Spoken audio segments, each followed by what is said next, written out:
ছাগলটাকে এখানে রেখে দিয়ে পালা দেখি।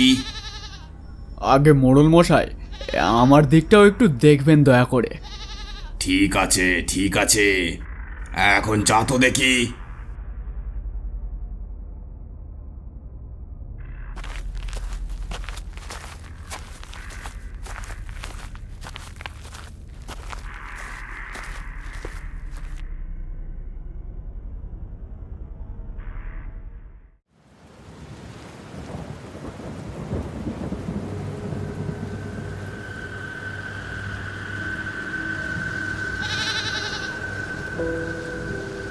বিটুয়া, বিটুয়া তুই এসেছিস? আয় আয়, আমায় নিয়ে যা, আমায় নিয়ে যা তোর সাথে, আমায় নিয়ে যা বিটুয়া, আমায় নিয়ে যা।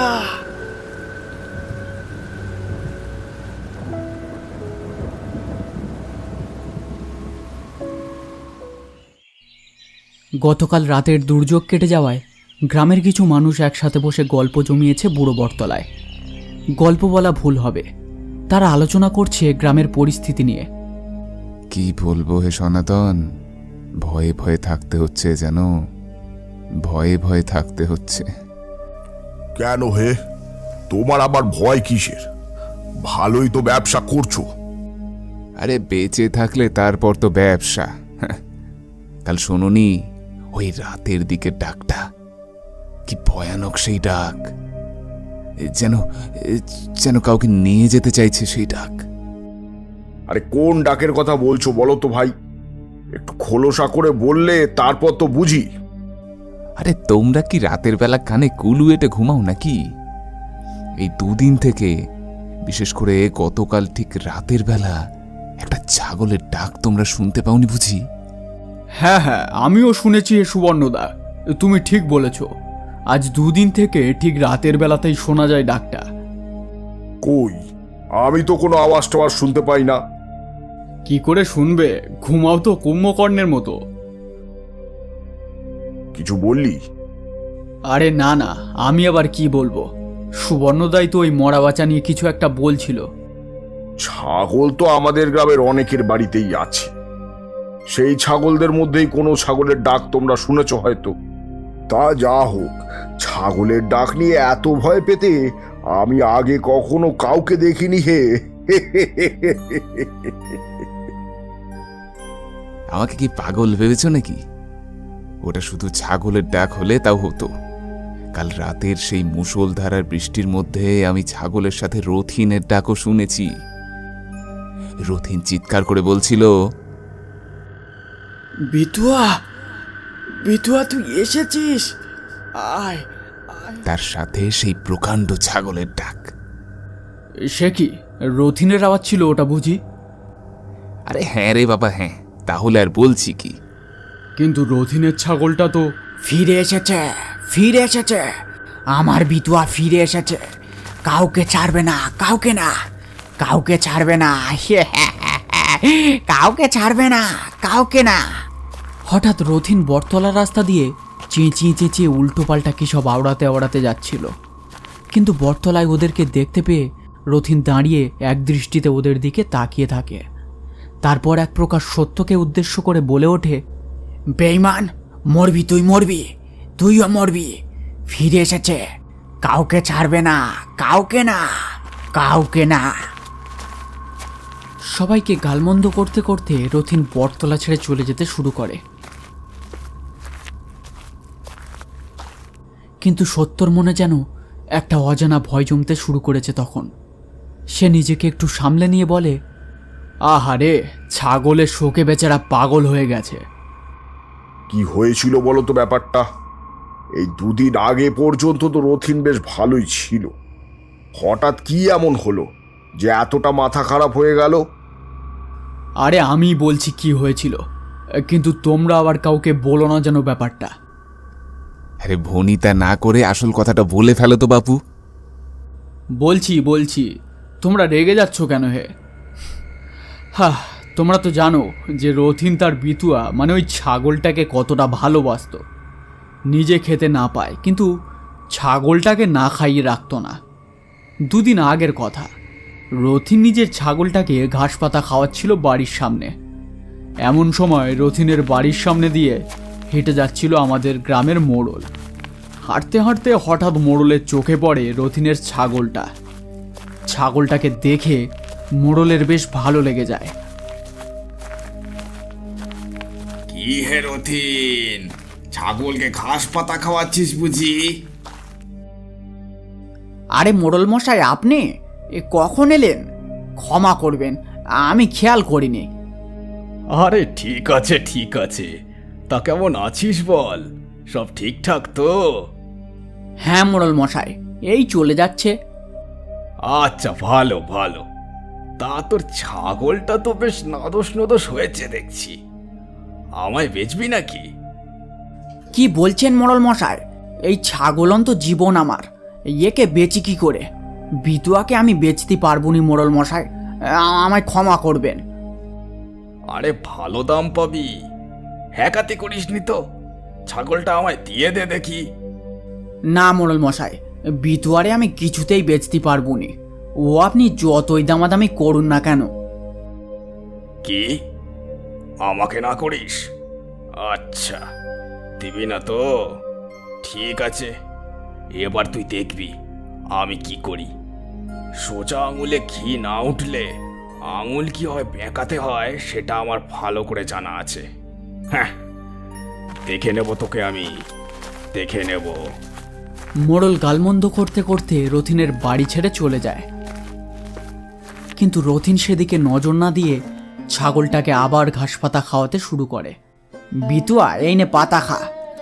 ভয় পাসনি রে বিতুয়া, এই তোকে আমি বেচবো নি। তুই ছাড়া আমার আর কে আছে বল? তুই এখানেই থাক, আমি একটু জমি থেকে ঘুরে আসি। জমিতে জল দিতে হবে, আরও অনেক কাজ। ঝুড়িতে ঘাস পাতা রাখা আছে, খেয়ে নিস রে বিতুয়া, আমি যাই। রথিন ছাগলটাকে বেঁধে রেখে জমির দিকে যেতে শুরু করে।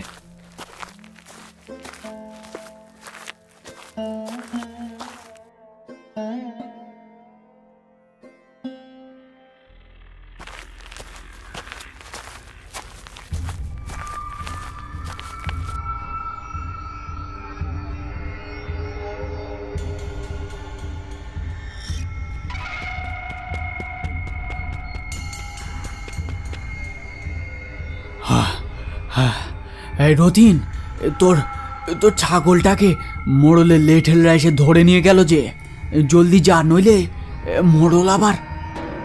রথিন আর সেখানে এক মুহূর্তও দাঁড়ায় না, সোজা মোড়লের বাড়িতে পৌঁছায়। মোড়ল বসে হুঁকোতে তামাক খাচ্ছিল। রথিন সেখানে গিয়ে হাঁটু মুড়ে বসে হাত জোড়ো করে। মোড়ল মশাই, আমার বিতুয়াকে ছেড়ে দিন মোড়ল মশাই। ও ছাড়া এ দুনিয়ায় আমার আর কেউ নেই। দয়া করে ওকে ছেড়ে দিন। কে? রথিন, এই দেখো দেখি, তোর ছাগল আমার কাছে থাকলে তারপর তো ছাড়বো নাকি? সে তো এখন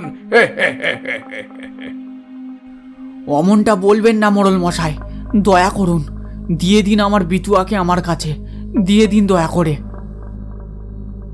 আরে কানের ধারে ঘ্যান ঘ্যান করিসনি তো, যা তো এখান দিয়ে, চাচা কেটে পড় দেখি এখন। শয়তান, আমার বিতুয়াকে মেরে খেয়েছিস, ছাড়বো না তোকে, তোকে তোকে মেরে খাবো, আমি তোকে মেরে খাবো। হত ছাড়া কোথাকার! এই, কে আছিস? এ বেটাকে মেরে বাড়িতে ফেলে দিয়ে আয় দেখি।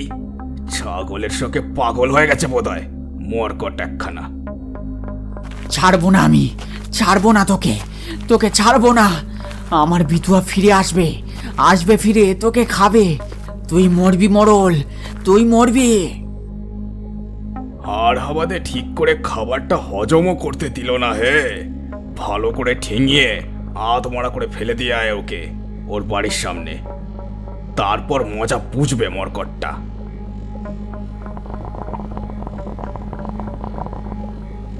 মোড়লের লেঠেল রথিনকে মেরে বাড়ির সামনে ফেলে দিয়ে আসে। তারপর থেকেই রথিন পাগল হয়ে গেছে। বুঝলাম, এই এত কিছু ঘটে গেল আর আমরা তো কিছু জানতামই না। সে ঠিক, কিন্তু সত্য, তুই এত খবর পেলি কোথায়? তোর সাথে তো রথিনের প্রায়ই ঝগড়া চলতো জায়গা জায়গা করে। তুই রথিনের এত খবর রেখেছিস, ব্যাপার কি? আরে ঝগড়া হতো বলে কি বাড়ির পাশে থাকা মানুষটার খবর রাখতে পারবো না নাকি? কি সব বলছো বলো তো? আরে সেটা না, ধর রথিনের কিছু হয়ে গেলে রথিনের জায়গাটা। এমন সময় হরিপদ ছুটতে ছুটতে বটতলার সামনে এসে দাঁড়ায়। এই যে তোমরা তোমরা এখানে বসে আছো এখনো? ওদিকে রথিন তো বাড়ির সামনে মরে পড়ে আছে। বলো কি হে? এই তো কিছুক্ষণ আগেই রথিন পচা ডোবাটার দিকে গেল, এর মধ্যেই বাড়িতে কিভাবে পৌঁছলো? আর মরলই বা কিভাবে? আমিও তো তাই ভাবছি। এই তো একটু আগে গেল সামনে দিয়ে, আর তো বাড়ি যেতে দেখলাম না। আর ওর বাড়িতে যাওয়ার আর অন্য রাস্তাও তো নেই। আরে আমি অত কিছু জানি না, কিন্তু তোমরা কি এখানে এখনো বসে থাকবে নাকি? রথিনের তো সাতকুলে কেউ নেই, শ্মশানে তো আমাদেরই নিয়ে যেতে হবে নাকি? চলো রথিনের বাড়িতে। হ্যাঁ হ্যাঁ, চলো চলো সবাই।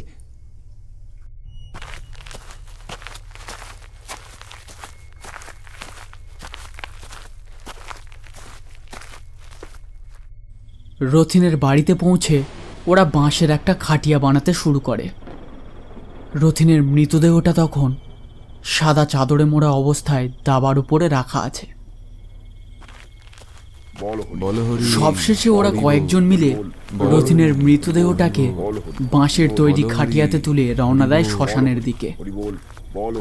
বলো হরি, হরি বল। বাঁশের খাটিয়াটা কাঁধে নিয়ে হাঁটতে হাঁটতে ওরা লক্ষ্য করে আকাশ ঘন কালো মেঘে ঢেকে আসছে ধীরে ধীরে।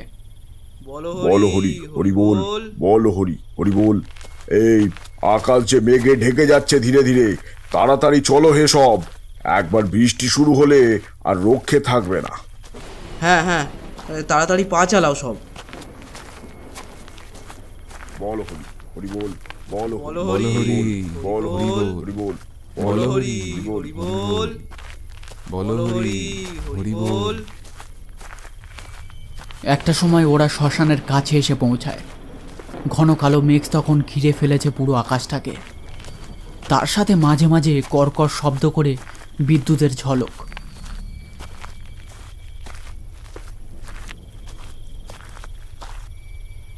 খাটিয়াটা এখানেই থাক।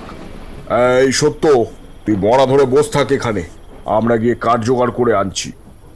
সে কি, আমি একা কেন মরা ধরে বসে থাকবো? আমার বুকে কি ভয় ডর নেই নাকি? আরে ভয় কিসের, তুই তো মুখাগ্নিটা করবি, আর যে মুখাগ্নি করে সেই মরা ধরে বসে থাকে, এটাই নিয়ম। কি উল্টো পাল্টা বলছো? আমি আমি কেন মুখাগ্নি করব? তোমরা তোমরা তাহলে কি করতে আছো? না না, আমি পারবো না, আমায় মাফ করো ভাই। আরে শোন শোন, তুই তো রথিনের সাথে প্রায় ঝগড়া করতিস জায়গা জায়গা করে। এখন সেই রথিন পরলোকে গেছে, ওর মুখাগ্নিটা তুই করলে ওর আত্মা শান্তি পাবে। আর মুখাগ্নির কত পুণ্যি জানিস? সব পাপ ধুয়ে যায়, বুঝেছিস? এই কথাটা শুনে সত্যর মুখের ভাব একটু বদলে যায়। এতই যখন বলছো তাহলে কি আর করার। ঠিক আছে, আমি না হয় মুখাগ্নিটা করে দেব। ঠিক আছে, তুই তাহলে রতিনের মৃতদেহটা ধরে বস, আমরা ততক্ষণে কাঠ জোগাড় করে তারপর সাজিয়ে আসছি। কিন্তু সাবধান, মরা ধরে বসবার পর যদি কোনো কারণে দেহের ওপর থেকে হাত আলগা হয়ে যায়, তখন কিন্তু বড় বিপদ নেমে আসবে তোর উপর, এটা মনে রাখিস। কেন বেকার ভয় দেখাচ্ছ ছেলেটাকে? এই সত্য, বস বস, মরাটাকে ধরে বস তো দেখি।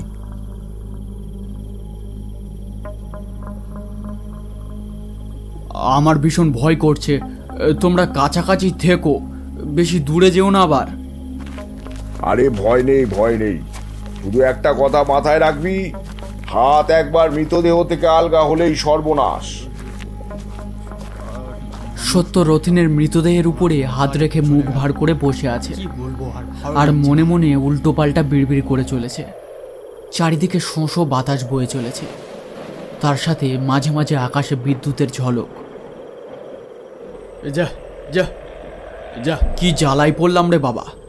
একেই মরকটটার দেহটাকে ধরে বসে থাকতে হচ্ছে, তার উপর আবার মশার উৎপাত, জ্বালাতন যত সব। সত্য খানিকক্ষণ মৃতদেহের পাশে বসে থাকার পর হঠাৎ একটা জিনিস খেয়াল করলো। একটু দূর থেকে একটা ছাগলের ডাক যেন তার কানে ভেসে আসছে ধীরে ধীরে। এত রাতে ছাগলের ডাক? কার ছাগল হতে পারে? আর এত রাতেই বা এই শ্মশানে কি করছে? যাকগে যাক, আমার কি। আবার বেশ খানিকক্ষণ ছাগলের ডাকটা স্থায়ী হয়ে একসময় নিস্তব্ধ হয়ে যায়। আর কতক্ষণ যে এভাবে বসে থাকতে হবে কে জানে। হাতটাও ব্যথা হতে শুরু করেছে। এই উচ্চিংড়িগুলো কখন যে আসবে ভাল লাগে না বাবা।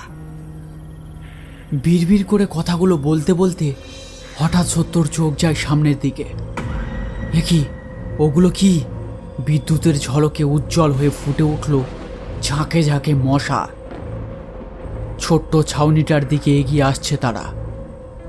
মশাগুলো ধীরে ধীরে ছেঁকে ধরে সত্যকে। সত্যর শরীর থেকে সমস্ত রক্ত শুষে নেবার জন্যই যেন তারা এসেছে। একটা হাত দিয়ে মশাগুলোকে তাড়ানোর চেষ্টা করতে শুরু করে সত্য। মশাগুলো যেন প্রবল রক্ত পিপাসায় ছেঁকে ধরেছে তাকে। হঠাৎ বেখেয়ালে মৃতদেহের উপরে থাকা হাতটা সরিয়ে ফেলে সত্য। তারপর সেটা বুঝতে পেরে ভয়ে কেঁপে ওঠে তার সারা শরীর। বেশ কিছুক্ষণ আগে সনাতনের বলা কথাগুলো সত্যর চোখের সামনে ভেসে ওঠে। আরে ভয় নেই, ভয় নেই, শুধু একটা কথা মাথায় রাখবি, হাত একবার মৃতদেহ থেকে আলগা হলেই সর্বনাশ। বাইরের প্রবল হাওয়া মৃতদেহের উপরে থাকা সাদা চাদরটাকে টেনে হালকা খুলে দেয়। মৃতদেহটাকে দেখে সত্য চমকে ওঠে। এ কি? এই যে রথিনের দেহ নয়, এ তো মোড়লের লেঠেলের দেহ। প্রবল ভয়ে সত্য সেখান থেকে পালানোর চেষ্টা করে, কিন্তু তার শরীর যেন পাথরের মতো স্থির হয়ে গেছে। সে কিছুতেই নড়ে উঠতে পারছে না। কানের কাছে ঘুরপাক খাওয়া মশাদের ডাক ছাপিয়ে হঠাৎ একটা অন্যরকম ডাক শুনতে পায় সত্য।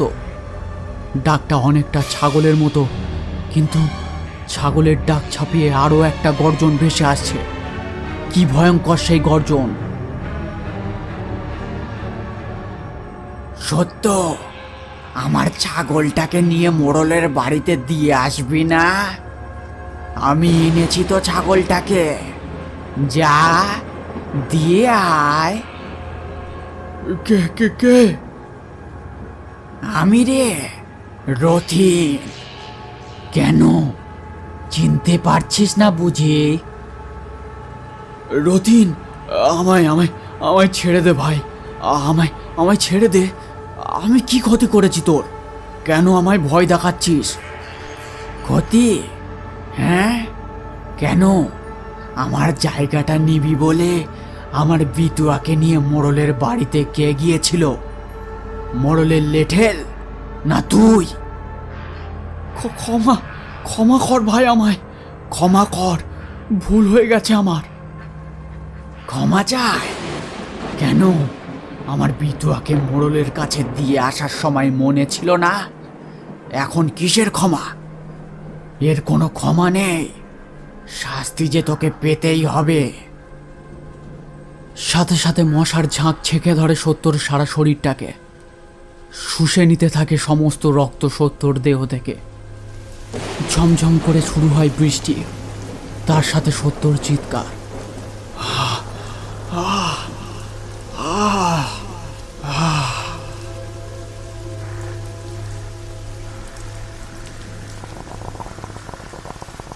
বারান্দায় বসে আয়েশ করে মুখোতে ভুরুক ভুরুক তামাক টানছে মোড়ল।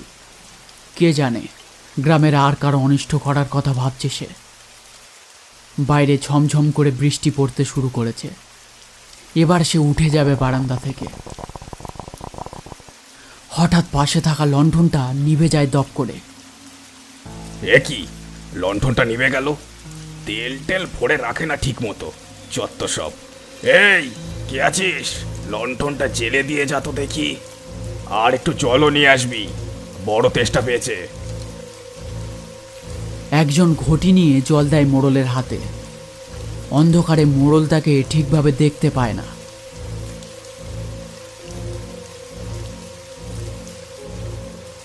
জল খাওয়া শেষ করে মোড়ল লক্ষ্য করে সে এখনো দাঁড়িয়ে আছে।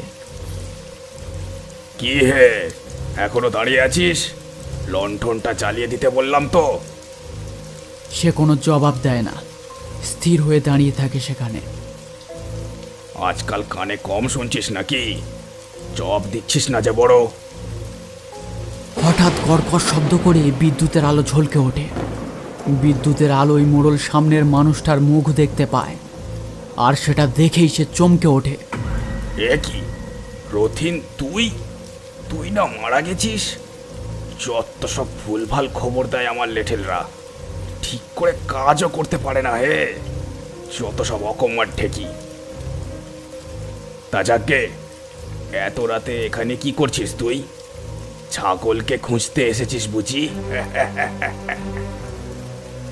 ছাগলকে পেয়ে গেছি, কিন্তু আমি যে খুব ক্ষুধার্ত, তোকে খাবো বলেছিলাম না, সে আশাটা পূরণ করতে এসেছি। দেখো পাগলের কাণ্ড। এই, কে আছিস?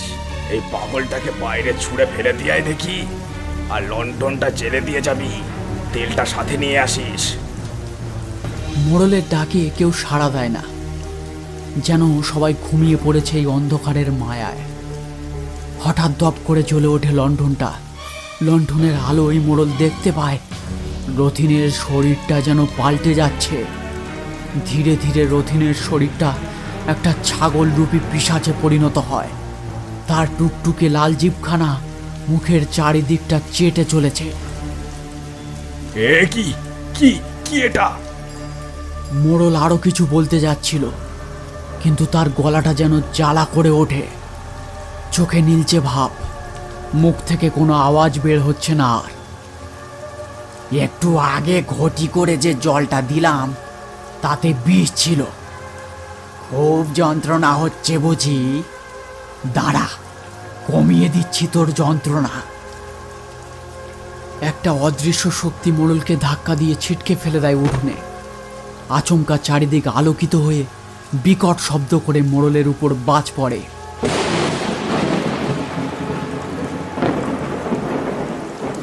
রথিনের চোখে জল নেমে আসে। তাকে আর বিধুয়াকে যারা মেরেছে সবাই শাস্তি পেয়েছে। সেই আনন্দের জল ঝরে পড়ছে তার চোখ দিয়ে।